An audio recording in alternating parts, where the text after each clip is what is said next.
All right, so today we're diving deep into Judges chapter 19.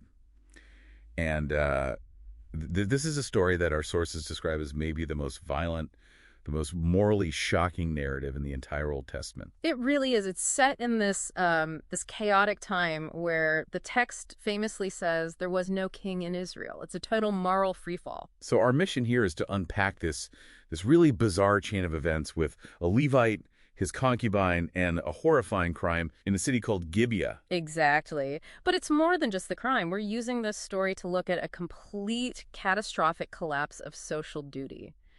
What happens when hospitality and protection just fail? Okay, so let's set this up. You have a Levite who travels down to Bethlehem. He's there to retrieve his concubine from her father. Right, and her father is incredibly hospitable. He keeps insisting they stay. One day turns into 3, then 5. And that delay, the sources are really clear on this, that was the root of the trouble. They leave way too late in the day.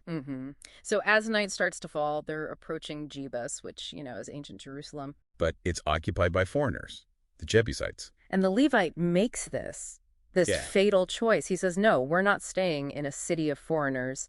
He insists they push on to Gibeah. An Israelite city. He's expecting safety there among his own kin. He is. And that expectation is just crushed. They get to Gibeah, they sit in the city square, and the text says it so plainly, no one took them into their house.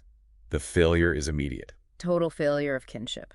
They're finally taken in by an old man. But here's the irony. He's not even from Gibeah. He's from the Levite's home region. So just as they're settling in, the story takes a very dark and very familiar turn. Extremely familiar. The wicked men of the city surround the house. They start demanding the host bring out the male traveler. So they can have relations with them. Yeah. I mean, it's a direct, chilling echo of Sodom. What happened with Lot and his angelic guests? It's the same pattern of depravity, showing a complete moral breakdown in the city. And the host, he reacts just like Lot. He offers his daughter and the concubine instead. He does. But the real, the deepest betrayal comes next. It comes from the Levite himself. The man who was supposed to be her protector. He's the one. To save his own skin, the text says he grabbed his concubine and dragged her outside to them. Wait, so the man who journeyed all that way to bring her back is the one who sacrifices her? That's the knife twist. It shows the collapse of duty wasn't just in the city, it was in him.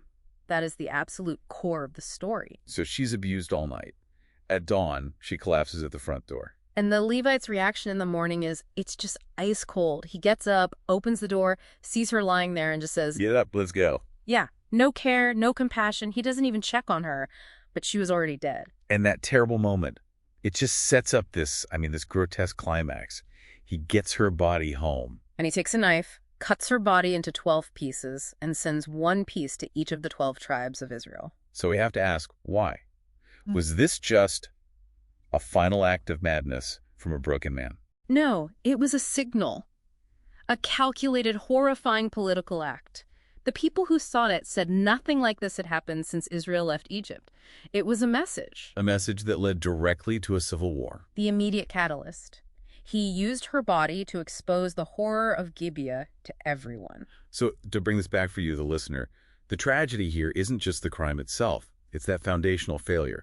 The one person with the duty to protect her sacrificed her for himself. Exactly. The story shows what happens when the whole framework of a society, hospitality, family, kinship just disintegrates. It leads to anarchy. It really mirrors that, that modern ease of turning to violence and abandoning others for self-interest. So it leaves us with a final, pretty challenging question to think about. In a world where social order can feel fragile, where that failure to protect is all too common, what does it mean to choose selfless duty over the kind of destructive self-preservation that ruined the Levite and tore a nation apart? That's the challenge of Judges 19.